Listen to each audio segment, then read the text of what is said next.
Hi guys, इस video में मैं समास के आगे बताऊंगी। इससे पहले मैं बता चुकी हूँ कि समास है क्या, समास का अर्थ क्या है। आप मेरे डिस्क्रिप्शन बॉक्स में जाइए और समास का अर्थ समझिए, उसके कितने भेद हैं वो समझिए। तो समास का प्रथम भेद आपका अव्ययी भाव है, जिसके बारे में मैं इसमें आपको बताऊंगी। तो अव्ययी भाव, इसका डिफिनेशन क्या है कि उत्तर पद दीर्घ से हर्ष बनाना। सबसे पहले उत्तर पद यानी बाद वाले पद, ठीक है। उत्तर पद यानी बाद वाले पद, उप और नदी। तो बाद वाले पद को उत्तर पद कहते हैं, और प्रथम पद जो होता है उसको पूर्व पद भी कहते हैं और प्रथम पद भी कहते हैं। समझ में आया? जैसे इसी में देख लीजिए, उत्तर और पद लिखा हुआ है, तो उत्तर जो हुआ ये आपका प्रथम पद हुआ, पूर्व पद हुआ, समझ गए। और ये पद जो है इसको उत्तर पद कहेंगे, यानी बाद वाले पद को हम उत्तर पद कहते हैं, क्योंकि उत्तर पद और पूर्व पद समझना बहुत ज़रूरी है। तो उत्तर पद दीर्घ से हर्ष बनाना।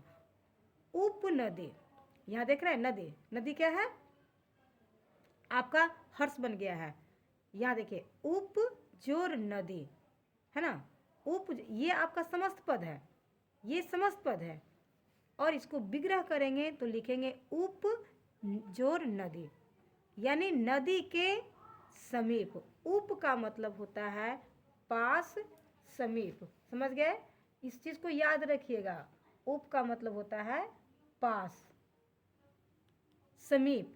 जहाँ आपको उप मिले उपसर्ग के रूप में, उसको आप समझ जाइएगा कि उत्तर पद के वो क्या है, करीब है, ठीक है। उपबधु यानी बधु के पास, ठीक है। उपबधु समस्त पद बनने के बाद में क्या है, ये हर्ष है, और विग्रह करने के बाद में क्या है, ये दीर्घ है। यहाँ आपका नियम है उत्तर पद दीर्घ से हर्ष बनाना, ठीक है। तो ये समझ गए। उसके बाद में कहते हैं कि जिस शब्द के अंत में अन हो तो अन के जगह अम हो जाता है। समझ रहे हैं? आपको विग्रह में इस बात का ध्यान देना होगा कि जिस शब्द के अंत में अन हो तो अन के जगह अम हो जाता है। आइए एग्जाम्पल पे गौर करते हैं। उप जोर राजन, समस्त पद होता है उपराजम, देख रहे हैं, अन के जगह अम हो गया। ये क्या है, अन है, और ये क्या है, अम है, ठीक है। विग्रह, ये क्या है आपका, विग्रह है।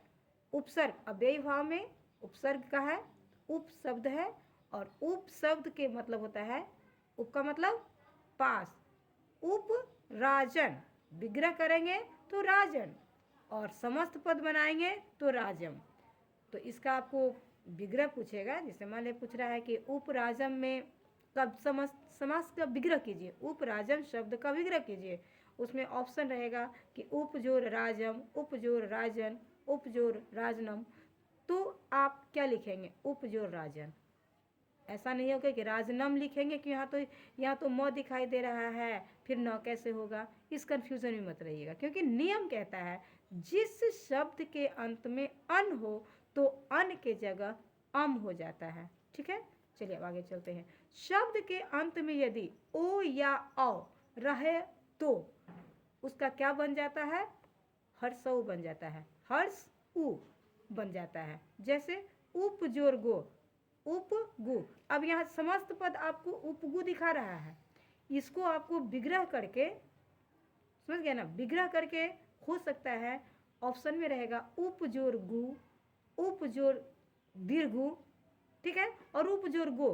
तो आपको किस पे टिक मारना है, उपजोर गो पर, क्योंकि नियम कह रहा है ओ या औ हो तो हर्ष उ बन जाता है। आप एक बार में नहीं समझेंगे, रिकैप करके बार बार इस चीज़ को देखिए, क्योंकि मैं कोशिश कर रही हूँ कि पूरे डिफाइन करूँ, पूरे अर्थ एकदम डिक्लियर समझाऊँ।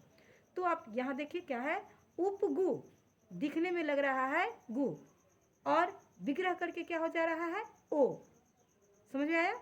ओ, उपजोर गो, उपजोर गो, उपगु, उपजोर न, उपनु। तो जहाँ आपका नु रहे आप विग्रह उसको ओ और अ बनाइएगा, ठीक है।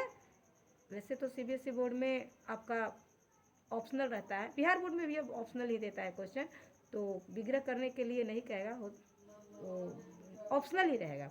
तो ऑप्शनल रहेगा तो आप ओ पर उप जोर गो पर आप टिक मारेंगे। और उप का अर्थ पास, यानी गो मतलब गाय, गाय के पास उपगु, गाय के पास।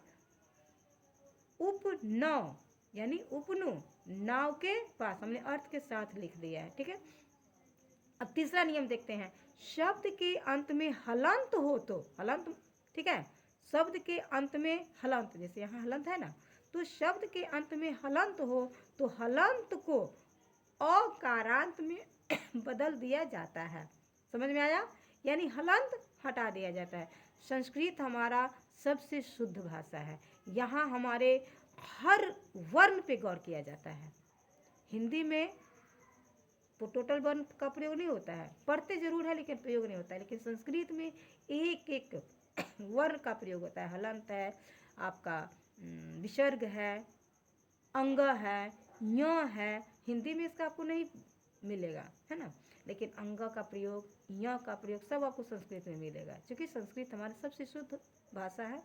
चलिए तो फिर आते हैं। शब्द के अंत में हलंत हो तो हलंत को अकारांत में बदल दिया जाता है। अब जैसे देखिए उपसरित, इसको सरित पढ़ेंगे, सरित नहीं पढ़ेंगे, सरित, क्योंकि हलंत का मतलब अ उसमें नहीं है। समझ गए? उप का मतलब पास, सरित मतलब सरिता, सरिता यानी नदी, उप सरितम। अब आप कहेंगे कि मैम यहाँ मैम म क्यों प्रयोग हुआ है? तो म इसलिए प्रयोग हुआ है कि सरित जो है, सरिता जो है वो नपुंसक लिंग है, और नपुंसक लिंग में लास्ट में म होता है। हमने बताया भी है, आप डिस्क्रिप्शन बॉक्स में आप जाके देखिएगा, हमने ऐसा कहा है।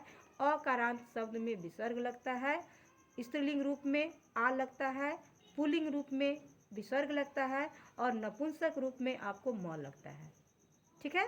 तो यहाँ म जो हुआ है आपका उपसरितम, सरित रख करके स्टॉप नहीं किया गया, क्योंकि ये नपुंसक लिंग है, इसलिए उपसरितम, नदी के पास।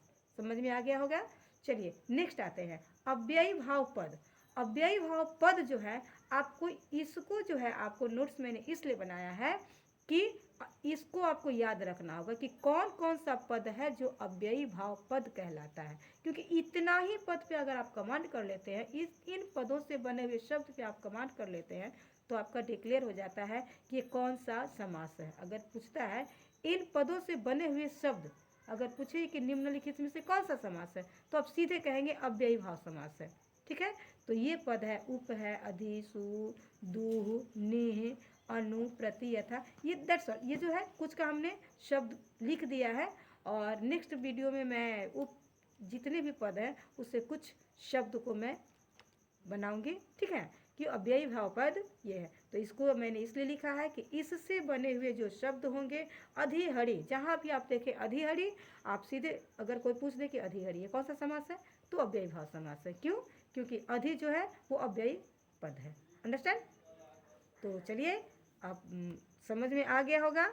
नहीं समझ में आया होगा तो कमेंट में ज़रूर लिखिए। मैं देख रही हूँ कमेंट आप लोग नहीं कर रहे हैं। कमेंट कीजिए, शेयर कीजिए, सब्सक्राइब कीजिए, और मुझे प्रोत्साहित कीजिए, ताकि मेरा आप लोग तक मेरी भाषा पहुँचने में मुझे बहुत बाय हार्ट मैं काम करूँ। Okay, thank you.